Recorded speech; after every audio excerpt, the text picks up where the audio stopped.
podemos hacer para que nuestros niños estén cada vez más cómodos.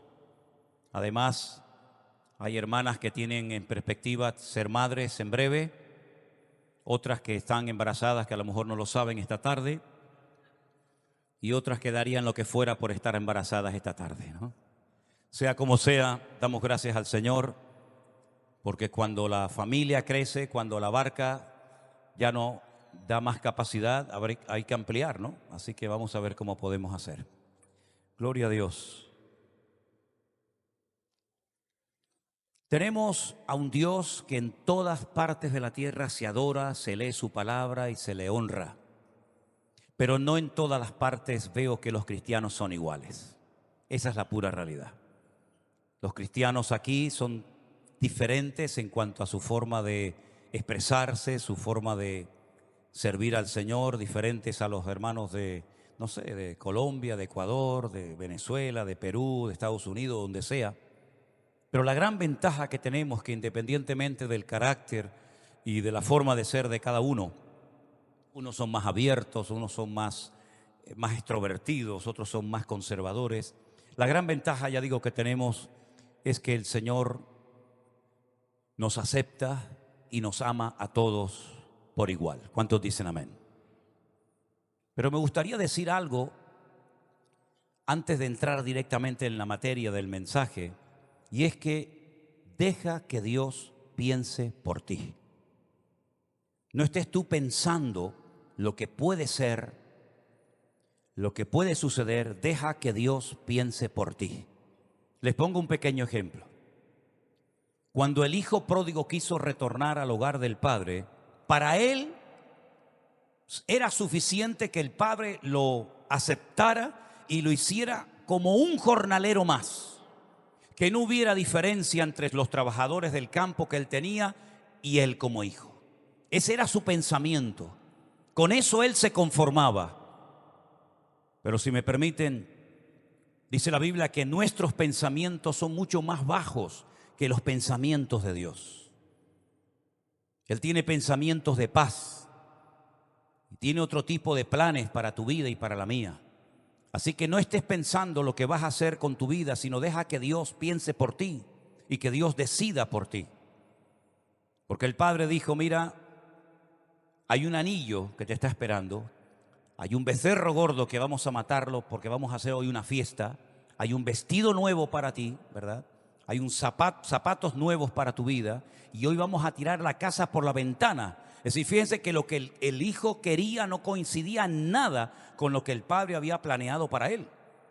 Entonces muchas veces nuestros pensamientos son muy pequeños, de miseria, de pobreza. Bueno, yo me conformo con que el Señor me eche una manita. Es que Dios no obra así, hermanos. Dios no obra de esa manera. Dios no es un Dios mezquino, no es un Dios escaso. Es un Dios amplio, un Dios poderoso, un Dios que tiene todavía la capacidad de sorprendernos a todos y a cada uno de nosotros, siempre y cuando queramos ser sorprendidos. Incluso dice la Biblia que a veces no recibimos porque no pedimos. También dice la Biblia, ya lo sé, que a veces dice la Biblia que pedimos y no recibimos porque pedimos mal. Pero yo creo que ya a estas alturas de la vida ya tenemos que saber cómo pedir bien. Pero sobre todas las cosas, deja que Dios piense por ti, que Dios rompa tus esquemas.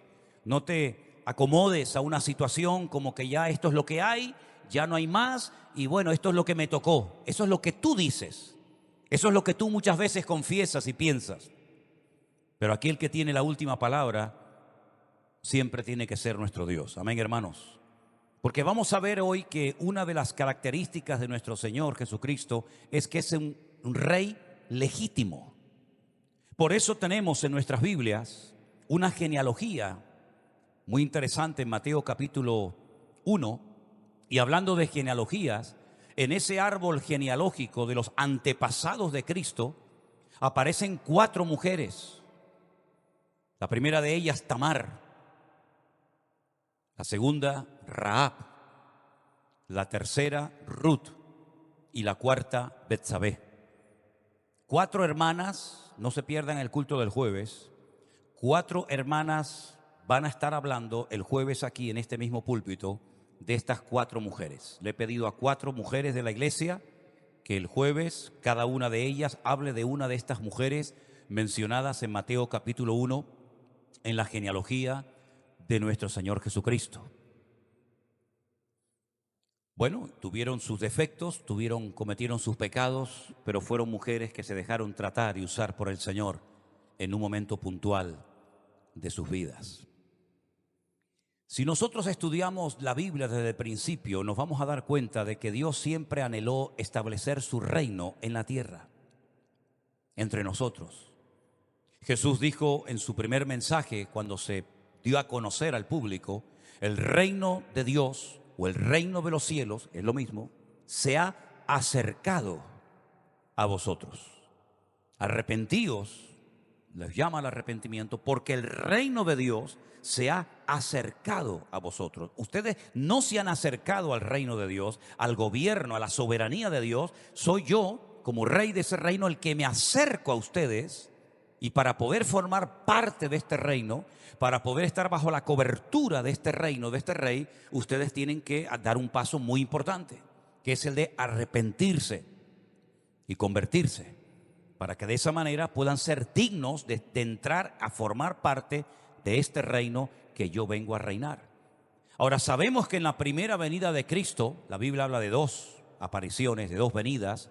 Una ya se produjo hace 2000 años y otra todavía falta por cumplirse. Sabemos que cuando Él vino en su primera venida, Él acercó las leyes del reino. Por ejemplo, Mateo 5, 6 y 7, encontramos lo que llamamos la constitución del reino, las leyes del reino. Todo reino, todo gobierno tiene unas leyes. Y esas leyes usted las puede encontrar en Mateo 5, 6 y 7. Ahí habla de cómo tenemos que orar, cómo tenemos que ofrendar, cómo tenemos que perdonar al enemigo, cómo tenemos que comportarnos, etcétera, etcétera. Pero aunque las leyes se dieron a conocer, los requisitos para formar parte del reino se dieron a conocer y el reino se acercó, no se estableció. Jesús nunca se coronó como rey en este mundo.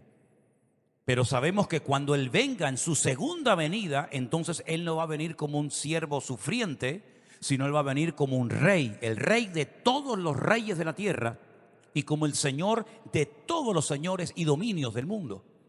Y eso es algo que ya se venía diciendo y profetizando desde los tiempos del Antiguo Testamento. Escuchen esta lectura.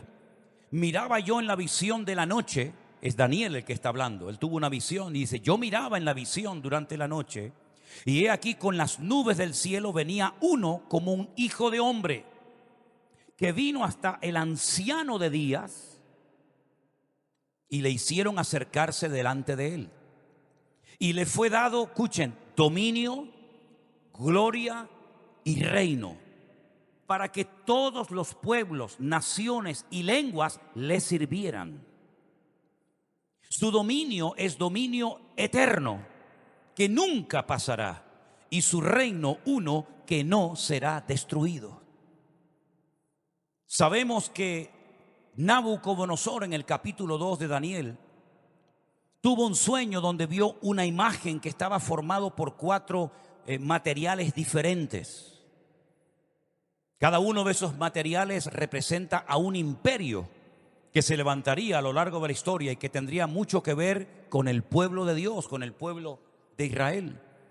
Nabucodonosor dice que vio una estatua enorme y en esa estatua la cabeza era de oro. Y Daniel le dice, esa cabeza de oro representa, simboliza tu imperio, el imperio babilónico.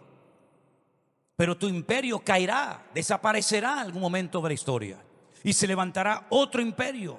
Y dice que esa imagen estaba formada por el pecho y los brazos de plata. Y será el imperio de los medos persas.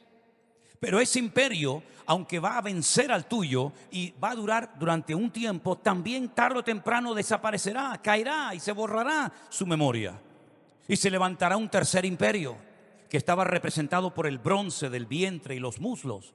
Y es el imperio griego. Y Alejandro Magno, sin lugar a dudas, fue el rey más famoso de ese reino de los griegos. Pero sabemos que aunque los griegos fueron muy poderosos y su cultura, su filosofía, su estilo de vida se extendió por toda la faz de la tierra, ese imperio terminó desapareciendo y se levantó un cuarto imperio. Y lo vemos en el Nuevo Testamento cuando el Señor Jesucristo es juzgado por Poncio Pilato, que formaba parte del imperio romano. Y se habla de Claudio, se habla de diferentes Césares de Roma, porque ese es el cuarto imperio que la Biblia dice que se levantaría a lo largo de la historia. Babilonia, Medo-Persia, Grecia y los romanos. Pero todos esos imperios ya no existen. Solamente existen montones de ruinas por todas partes. Podemos ir incluso por España y ver, por ejemplo, el famoso acueducto de Segovia, que lo hicieron los romanos. Podemos ir, por ejemplo, a la ciudad de Lugo, donde vemos las murallas que los romanos construyeron hace 2000 años. Podemos ir por diferentes lugares y vemos los caminos, vemos las rutas, las calzadas por donde los romanos transitaban. Por todas las hay, digamos, ruinas de diferentes imperios. Por ejemplo, si ustedes van a la ciudad de Tarragona, la antigua Tarraco, ustedes van a ver que el segundo coliseo romano más grande del mundo, después del de Roma, estaba en Tarragona, en España. Y así podemos ir por toda Europa y por todo el Medio Oriente y por partes de África y ver las ruinas de aquellos templos, de aquellos reinos, sean romanos, sean griegos, ¿verdad? Pero ya no existen esos imperios. Ya no tienen esa fuerza, ese poder, esa influencia sobre los reyes, sobre las naciones. No, ahora hay otro sistema de gobierno en el mundo, ¿verdad? Pero la Biblia dice que Daniel vio una piedra que venía rodando de la montaña hacia abajo y le golpeó a los pies, a la pierna de esta imagen y la desmoronó. Y esa piedra se hizo un gran monte y representa a un imperio que jamás ser destruido por otro imperio ni por ninguna persona. Será un reino eterno, y ese reino, sin lugar a dudas, es el reino de nuestro Señor Jesucristo. Si ustedes prestaron atención a la lectura que se traía esta tarde, cuando el ángel Gabriel se presenta a aquella mujer llamada Miriam o María, le dijo: no temas, porque has hallado gracia delante de Dios. Vas a concebir y darás a luz un hijo, y a ese niño le pondrás Yeshua, Jesús, el que salva. Este niño será grande, será llamado Hijo del Altísimo. El Señor Dios le dará el trono de David, su padre. Reinará sobre la casa de Jacob o de Israel para siempre, y su reino no tendrá fin. Es decir, que en Daniel capítulo 7 y ahora en Lucas capítulo 1, vemos que otra vez se está hablando de un rey, del establecimiento de un reino. Y estamos hablando de la misma persona, de nuestro Señor Jesucristo. Recibe diferentes títulos o nombres en el Antiguo Testamento y recibe otros nombres o títulos o atributos en el Nuevo Testamento. ¿Por qué? Porque el Antiguo Testamento es como una especie de luz intermitente. Saben que en los coches tenemos los intermitentes, ¿verdad? Se apagan, se encienden, se apagan, se encienden, se apagan, se encienden. No están fijos. El Antiguo Testamento en cierto sentido es como una luz intermitente. De vez en cuando Dios mandaba un dato, de vez en cuando hablaba a través de un profeta, sea Isaías, Jeremías, Miqueas, Jonás o quien fuera, y daba un poco de luz, pero luego como que se iba esa luz. Y no teníamos todos los datos. Pero el Nuevo Testamento es una luz fija, es una luz constante, donde podemos ver el cumplimiento de aquella pequeña luz que de vez en cuando se apagaba y se encendía en el Antiguo Testamento, pero que ahora en el Nuevo Testamento, en Cristo, vemos que esa luz no se apaga, sino que dice que es como una luz que está en medio de la oscuridad, y hacemos bien en prestar atención a esa luz, que son las palabras proféticas cumplidas en la persona de nuestro Señor Jesucristo. Sabemos, y vuelvo a repetir, que Jesús no vino en su primera venida como un rey. Ese no era el objetivo prioritario de Cristo en su primera venida. La prioridad de Cristo en su primera venida era redimir a la raza humana de sus pecados, morir derramando su sangre en la cruz y pagando el precio de los pecados de la raza humana. Pero Él se fue y no dejó un reino con gobernadores, con secretarios, sino que Él se fue. Pero el ladrón en la cruz, el día que estaban crucificando al Señor Jesucristo, le dice: Señor, acuérdate de mí cuando vengas en tu reino.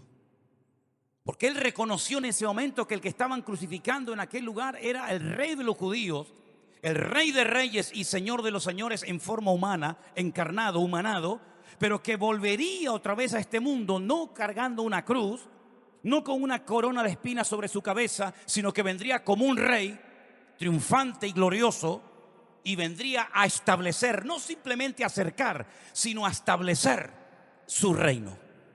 Sabemos que habrá un periodo en la historia, cuando el Señor Jesucristo venga, que se conoce en la Biblia como el milenio, donde Cristo desde la ciudad de Jerusalén estará reinando, estará gobernando sobre todas las naciones de la tierra.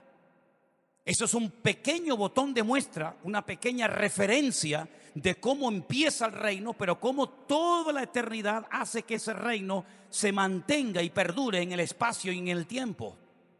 Y la Biblia nos enseña que desde Jerusalén Él gobernará con vara de hierro a todas las naciones de la tierra. ¿Por qué emplea la expresión vara de hierro? Porque en ese periodo de la historia, en el milenio, las naciones que se salvaron de la destrucción a través de los sellos, de las trompetas y de las copas de la gran tribulación, millones de personas se salvarán. Y tendrán, dice la Biblia, según Zacarías capítulo 14, que subir todos los años a Jerusalén a celebrar la fiesta de los tabernáculos, a darle honra y gloria al rey. Y después cada una vuelve a su respectivo lugar geográfico. Y si alguna nación, si algún gobernante se le ocurre no subir para reconocer al rey, para reconocer su gloria, dice que ese año no caerá ni una sola gota de lluvia sobre esa nación. En otras palabras, tendrán que reconocer que Él no solamente es el rey sobre esa parte del mundo, sino es el creador que abre y cierra la lluvia en base a la obediencia o a la desobediencia de las naciones que hayan sobrevivido del periodo de la gran tribulación. Durante ese tiempo corto de 1000 años, habrá un cambio radical en el mundo. Los animales no serán enemigos de los seres humanos, sino dice Isaías, inspirado por el Espíritu Santo, que el lobo y el cordero estarán juntos, y el león comerá paja, y el niño será capaz de jugar con una serpiente sin tener miedo a que le pique y lo envenene. Es decir, hay un cambio en la naturaleza, hay un cambio en lo social, hay un cambio en lo político, hay un cambio en lo espiritual. Todo cambia radicalmente porque allí está la presencia del Señor. Y además, dice la Biblia que durante ese periodo de 1000 años, Satanás estará atado, sin poder tentar, sin poder hacer daño a las naciones que hubieran salvado la vida durante ese tiempo. La duración del reino de Cristo va mucho más allá que simplemente un periodo corto de 1000 años, sino que durante toda la eternidad estaremos dándonos cuenta que aquellas profecías que se hablaban de que Él tendría un reino, de que su reino no tendría fin, de que sería un reino eterno, vamos a poder durante toda la eternidad ver que efectivamente su reino no perece, sino que su reino perdura por toda la eternidad. ¿Cuántos dicen amén? Dice que reinará sobre la casa de Jacob para siempre, y esto tiene que ver con una promesa, o mejor dicho, con un pacto que el Señor hizo con su siervo David en el Antiguo Testamento. Permítame llevarles por un instante a 2 de Samuel capítulo 7, a partir del verso 12, la palabra del Señor dice así. Son palabras que el Señor nuestro Dios le dirige a David, rey de Israel, diciendo lo siguiente: cuando tus días sean cumplidos y duermas con tus padres, yo levantaré después de ti a uno de tu linaje, es decir, de la misma tribu a la cual tú perteneces, la tribu de Judá, el cual procederá de tus entrañas y afirmaré su reino. Él edificará casa a mi nombre. Yo afirmaré para siempre el trono de su reino.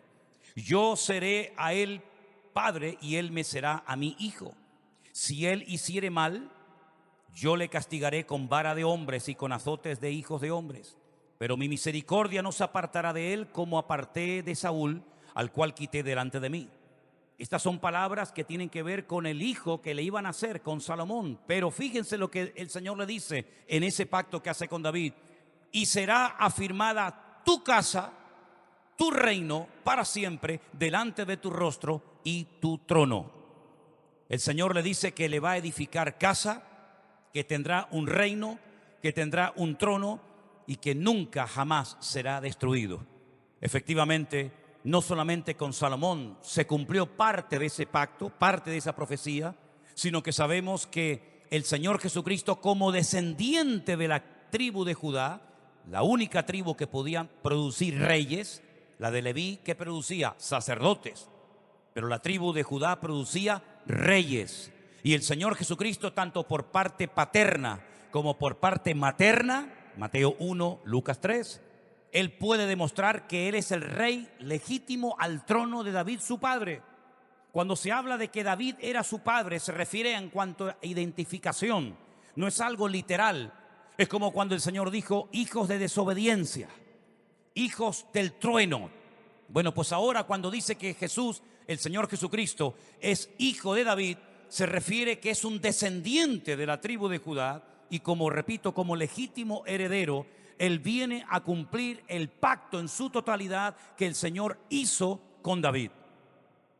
Sabemos que hoy en día en Israel no existe monarquía. Sabemos incluso que en algunas naciones de Europa, donde antes había reyes, ya no hay reyes, como por ejemplo Italia. Pero sin embargo sabemos que algún día el Señor va a restaurar la monarquía en Israel. ¿Y quién es el rey legítimo que se puede sentar sobre ese trono y reinar sobre la casa de Jacob para siempre, y que su reino no sea destruido, ni que su reino sea traspasado a otra persona, sino que sea un reino eterno? Pues el único que goza de eternidad, que es el Rey de Reyes y Señor de los Señores, nuestro Señor Jesucristo. Él es el único rey que no va a morir por manos de otro rey. Él es el único rey que no va a ser destruido por otro reino más poderoso que el suyo, sino Él es un rey eterno que la muerte nunca más podrá afectarlo, sino que Él gobernará por toda la eternidad. ¿Cuántos dicen amén? Así que vemos que en la genealogía lo que Mateo hace es demostrar con nombres, muchos nombres, tanto de hombres como de mujeres, que el Señor Jesucristo no era un impostor, sino que Él podía demostrar que efectivamente Él era de la tribu de Judá. Y no solamente era de la tribu de Judá, sino que además había nacido en el lugar donde tenía que nacer el legítimo rey, que no era otro que el mismo lugar de nacimiento del rey David, en Belén de Judea. En otras palabras, todas las profecías que se dieron en el pasado tuvieron y tendrán un cumplimiento total y absoluto en la persona y en la figura de nuestro Señor Jesucristo. Así que podemos estar totalmente seguros, tranquilos y satisfechos de que no estamos honrando y cantándole a un impostor, a un mentiroso, a uno que manipuló la historia y tergiversó los textos bíblicos, sino que los cumplió literalmente. Porque además, si alguien osaba con tratar de demostrar que Él era el rey legítimo al trono de Israel, pero no cumplía con todas las profecías, automáticamente quedaba descartado. Y la mayor prueba de que Él era el rey legítimo es que a ese rey, según el profeta Isaías, lo matarían.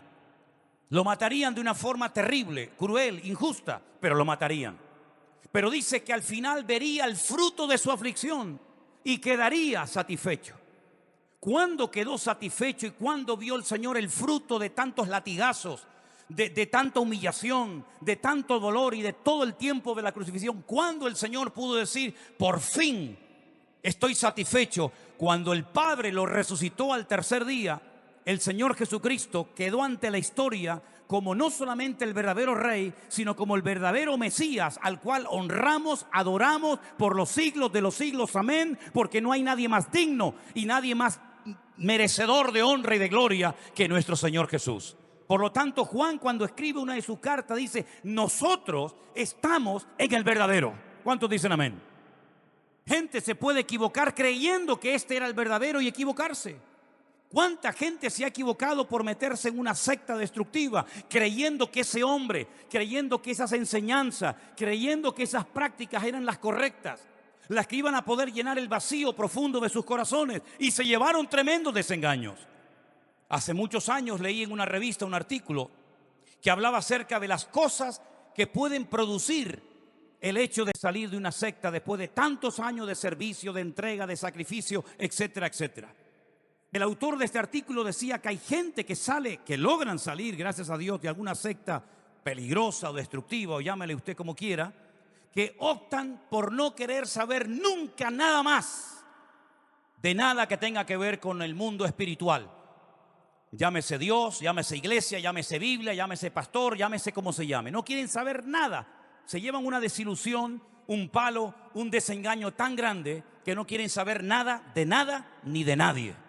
Incluso entran en una depresión terrible y se encierran en sí mismos y ni siquiera quieren vivir. Otra parte de gente que sale de sectas siguen buscando. Sus escamas han caído de sus ojos y reconocen que se equivocaron. Todos somos seres humanos y nos equivocamos, y buscan y encuentran y logran rehacer sus vidas y a veces hasta su propia familia. Pero también un sector, no muy grande, pero al fin y al cabo un sector de personas que lograron salir de una secta destructiva o peligrosa, intentaron, y a veces lo hicieron, quitarse la vida. No vemos ni a un solo seguidor de Cristo que cuando el Señor Jesucristo muere en la cruz decida quitarse la vida. Sí es verdad que los vemos deprimidos, sí es verdad que vemos incluso a sus mismos discípulos tristes, sí es verdad que algunos dijeron volvamos a pescar, como diciendo volvamos a lo de antes, que por lo menos es lo que dominamos y sabemos, pero no vemos ni a un solo discípulo de Cristo que creyera en que Él era el verdadero, que se quitara la vida, salvo uno. Judas Iscariote sí se quitó la vida, pero no porque se llevó un desengaño diciendo me equivoqué de Mesías. Le entregué mi vida, mi tiempo, mis recursos, mi energía a un falso Mesías y prefiero quitarme de en medio antes de reconocer ante mis amigos o ante mis familiares que me equivoqué de Mesías. Es que ese no fue el motivo por el cual Judas se quitó la vida. Judas no se quitó la vida porque dijo me equivoqué de Dios, me equivoqué de Mesías, sino al contrario, fue todo lo contrario, porque reconoció que a quien había entregado era el verdadero Mesías, que es muy distinto. Así que no se quitó la vida porque se llevó una desilusión, se quitó una vida porque él se dio cuenta de que había metido la pata, si me permiten la expresión, y había entregado al verdadero Mesías, al que durante cientos o miles de años, si lo prefieren, habían estado esperando, y resulta que cuando viene, este va y lo vende y lo traiciona. Y entonces no pudo con aquel cargo de conciencia, y en vez de salir corriendo a la cruz donde todavía estaba latiendo el corazón de Jesús, donde todavía estaba el maestro probablemente esperando a que él llegara, Judas opta por entregar el dinero a aquellos que se lo habían dado. Se arrepiente delante de los hombres, pero no se arrepiente delante de Dios. Y cuando una persona se arrepiente delante de los hombres, nunca podrá tener paz en su alma. Porque el hombre nunca te podrá dar paz, aunque te hayas arrepentido delante de ellos por los delitos, por los crímenes, por los asesinatos o por lo que hayas cometido.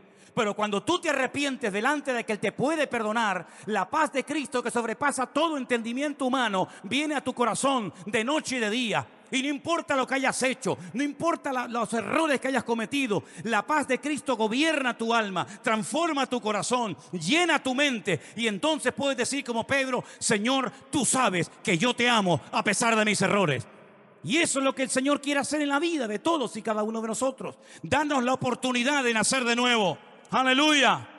Gloria a Dios. Fíjense que en la genealogía de Cristo, que la llevo estudiando mucho tiempo, se menciona, por ejemplo, a Abraham. Pero a Abraham nunca se le prometió un trono.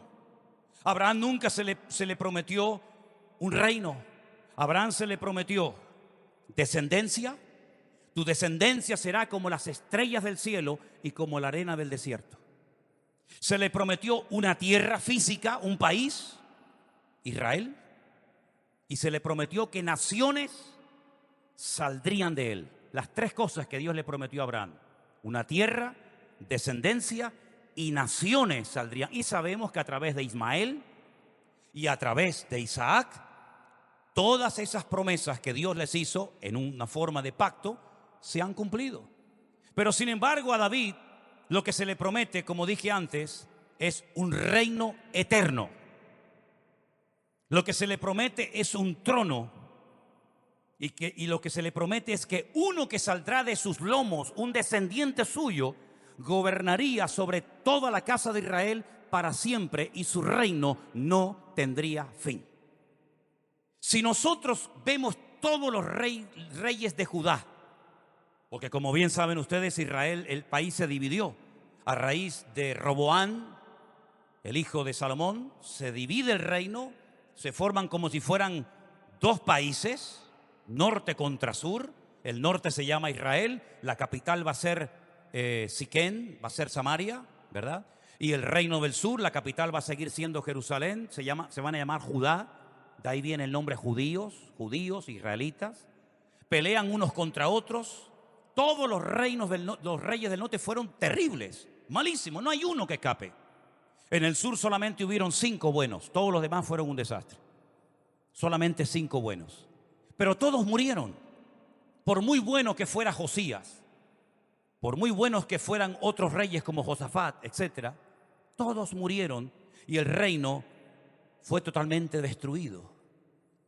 Fíjense la pregunta que le hacen algunos discípulos al maestro cuando está a punto de ascender a la gloria, cuando salen de la ciudad de Jerusalén, los lleva a las afueras, a Betania, un lugar donde el Señor había sanado, mejor dicho, había resucitado a Lázaro después de 4 días de estar muerto. Le dicen: Señor, ¿restaurarás el reino en este tiempo? En otras palabras, vemos que se han cumplido muchas profecías. Tu muerte, tu resurrección, los milagros, pero ¿y el reino, Señor? ¿Y el reino? ¿No peleaban algunas madres de los discípulos diciendo: Señor, sienta a mi hijo a tu derecha en tu reino y a mi otro hijo a tu izquierda? Estaban obsesionados con la restauración del reino. Pero Jesús llegó a decir: mi reino no es de este mundo. Aunque Él nos enseñó en el Padre Nuestro a decir: Señor, venga tu reino. Si tiene que venir es porque aún no está. El Señor les dice: no os toca a vosotros saber las sazones que el Padre puso en su sola potestad. En otras palabras, esta etapa no es la de la restauración del reino. Esta etapa es diferente. Pero llegará el momento, según la palabra de Dios, en los que el Señor Jesucristo establecerá su reino y nosotros, los que le hemos seguido, los que le hemos honrado, reinaremos juntamente con Él durante el tiempo del milenio. ¿Cuántos dicen amén? Dice la palabra de Dios en el último libro de la Biblia, en el Apocalipsis: el 7º ángel tocó la trompeta y hubo grandes voces en el cielo que decían: los reinos del mundo han venido a ser de nuestro Señor y de su Cristo. ¿Se dan cuenta? Ahí llega el momento. No es en Mateo, no es en el libro de los Hechos, no es durante el ministerio del apóstol Pablo, no, es al final de los tiempos, cuando el 7º ángel toca la trompeta, dice: ahora es el momento. No nos hemos adelantado, hay etapas en el reino, y ahora los reinos del mundo han venido a ser de nuestro Señor y de su Cristo, y Él reinará por los siglos de los siglos. ¿Cuántos dicen amén? Los 24 ancianos que estaban sentados delante de Dios en sus tronos se postraron sobre sus rostros y adoraron a Dios, diciendo: te damos gracias, Señor, Dios Todopoderoso, el que eres, que eras y el que ha de venir, porque has tomado tu gran poder y has reinado. ¿Cuántos dicen amén? Nosotros no vivimos en la primera venida del Señor Jesús. El Señor Jesucristo llamó bienaventurados a los discípulos que vieron aquel tiempo. Él les dijo en cierta ocasión a sus discípulos: cuántos reyes y profetas de la antigüedad desearon ver, oír y experimentar lo que ustedes están viendo y disfrutando, y no lo vieron. Ellos fueron gente privilegiada, estuvieron allí con el Señor, lo vieron caminar por encima de las aguas, lo vieron multiplicar los panes y los peces, lo vieron como dijo: llénenlas hasta arriba de agua, y cuando las fueron a servir era vino, no era agua. Ellos vieron cómo resucitaban los muertos. Ellos vieron cuando el Señor puso el pie en la tierra de los Gadarenos, cómo aquel hombre con miles de demonios en su cuerpo venía contra él, que dice que lo amarraban con cadenas y las partía como si fueran de papel. y vivía en los cementerios desnudo como un animal. Y dice que el Señor lo liberó y le dijo: ve y cuéntale a los tuyos, ya que no me quieren a mí, vete tú y cuéntales cuán grandes cosas ha hecho el Señor con tu vida. Lo vieron en el monte de la transfiguración hablando nada más y nada menos que con Moisés y con Elías. Lo vieron haciendo maravillas, lo oyeron en el sermón del monte allí en Galilea. Nosotros no vivimos esa etapa, pero nosotros estaremos en una etapa gloriosa, la más grandiosa de toda la historia de la humanidad. Y es cuando Él venga en las nubes y todo ojo le verá y toda rodilla se doblará y toda lengua confesará que Él es el Señor, para gloria de Dios el Padre. Y vendremos con Él y reinaremos juntamente con Él y nos daremos cuenta, aunque ya lo sabemos, que no nos equivocamos de Dios ni de Mesías, que no hacíamos mal cuando decíamos no, aunque en nuestra carne nos hubiera gustado decir sí, o viceversa. Y nos daremos cuenta de que merece la pena ser fiel hasta la muerte para poder obtener el galardón y la corona de vida. Y nos daremos cuenta de que merece la pena pelear la buena batalla y acabar la carrera y mantener la fe.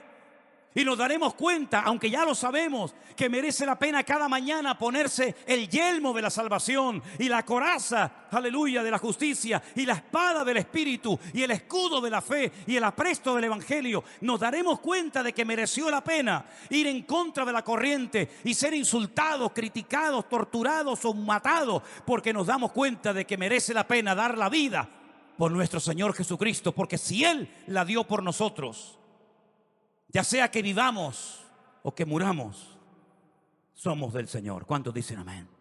Así que, mis queridos hermanos, hemos conocido hermanos en cárceles, condenados a un montón de años, pero allí están manteniéndose fieles a Dios porque han descubierto la perla de gran precio. Porque se han dado cuenta de que su vida fue un desastre y terminaron haciendo mucho daño a personas porque no conocían al autor de la vida.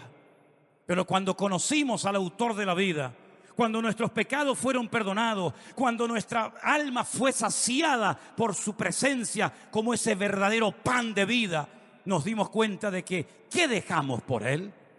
¿A dónde iremos ahora si solamente tú tienes, Señor, palabras de vida eterna? Ahora nos damos cuenta de que hemos aceptado no solamente al verdadero Mesías, sino al legítimo Rey que ya reina, por lo menos, sobre nuestros corazones, sobre nuestras vidas, pero que algún día gobernará sobre todas las naciones de la tierra.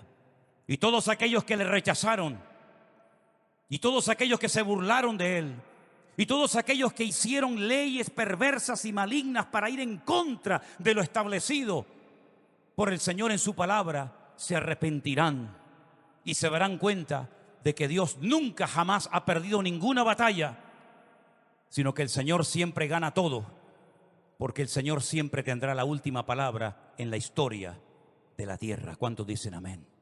¿Es el Señor hoy el Rey de tu corazón? Sabemos que será Rey de la tierra, sabemos que será Rey sobre la casa de Jacob para siempre, pero ¿es el Señor hoy el Rey de tu casa? El Rey de tu vida. ¿Qué significa eso de tener un Rey sobre mi vida? Significa que tenemos que someternos en absoluta obediencia, sin llegar a acuerdos de convivencia con el Rey, porque el Rey es el que manda y el súbdito es el que obedece. ¿Es verdaderamente Él el Rey de tus finanzas, de tu trabajo? ¿Es el Rey verdaderamente? ¿Es la cobertura, es la cabeza de tu hogar, o es un añadido más? Tengo esto, tengo aquello, y además también ahora lo tengo a Él. No, mi querido hermano, puedes tener todo lo que quieras, pero si no lo tienes a Él, no tienes absolutamente nada. Felipe le dijo una vez al Señor: Señor, muéstranos al Padre, y con eso nos quedamos tranquilos. Y el Señor Jesucristo le dijo: tanto tiempo hace que estoy con vosotros, y aún no os habéis dado cuenta que el que me ha visto a mí, ha visto al Padre. ¿Y sabéis a dónde voy? ¿Sabéis a dónde voy? Voy a preparar un lugar para vosotros, para que donde yo estoy, vosotros estéis conmigo. Ellos entendían perfectamente eso de irse y preparar lugar, porque los muchachos, los novios, los jóvenes que se querían casar en la época de la Biblia, no se podían casar hasta que hubieran construido su casa. Y cuando construían la casa, entonces podían casarse e independizarse del hogar paterno. No es que los jóvenes vivían cada uno a su aire. No, no, no. Los jóvenes estaban en la casa del padre hasta que decidían casarse. Y cuando decidían casarse, se lo comentaban, se lo decían a su padre, y entonces tenían un tiempo para construir la casa. Y hasta que la casa no estuviera totalmente terminada, no se le ocurriría jamás proponerle a otro padre: me quiero casar con su hija. Cuando el Señor Jesucristo dijo: yo me voy a preparar un lugar para vosotros, para que donde yo estoy, vosotros también estéis conmigo. Porque en la casa de mi Padre muchas moradas hay. Si así no fuera, yo os lo hubiera dicho. Entonces otro discípulo dice: Señor, pero no sabemos a dónde vas. ¿Cómo entonces vamos a poder seguirte si ni siquiera sabemos el camino? Y Jesús le dijo: es que yo soy el camino. Yo soy la verdad. Y yo soy la vida. Y nadie va a ir al Padre sino solamente a través de mí. La forma de conocer al Padre, la forma de conocer al Creador eterno, es conociéndome y teniéndome a mí en vuestras vidas. Y cuando me conozcan a mí y me sigan a mí y me reciban a mí, entonces van a poder ir derechos a la casa de mi Padre. Y allí estaremos por la eternidad. Entonces, mis queridos hermanos, ¿merece o no merece la pena recibir al Rey ahora, antes de que sea demasiado tarde en el futuro? Ahora es el momento de decirle al Señor: por ti lo dejo todo. Como decían aquellos: si tú me dices ven, lo dejo todo. ¿Se acuerdan aquella? Tenía algo de cristiano esa letra, ¿no? Cierra tus ojos ahí donde estás, mi querido hermano, y piensa en esta pregunta en esta tarde. Yo sé que esta pregunta no te la van a hacer los políticos que ahora en julio se van a presentar a las elecciones. ¿Quién es el Rey de tu vida? ¿Quieres recibir a Cristo como tu Señor y Salvador personal? No, no te van a preguntar eso en la universidad, en el colegio. Ningún político, ningún amigo te va a hacer esa pregunta, pero yo sí te la voy a hacer a ti esta noche, porque yo estoy aquí para eso, para indicarte que el verdadero camino se llama Cristo y que Él es el Rey legítimo, el verdadero Mesías, y que todos tenemos la obligación y la tremenda necesidad de recibirlo en nuestras vidas, en nuestros corazones. No esperes a que Él venga para arrepentirte de tus pecados. No esperes a verlo aparecer en las nubes para rendirle tu vida a Él. Es aquí y ahora el momento de hacerlo. Es aquí y ahora el momento de decir: Señor, quiero que seas el Rey de mi vida.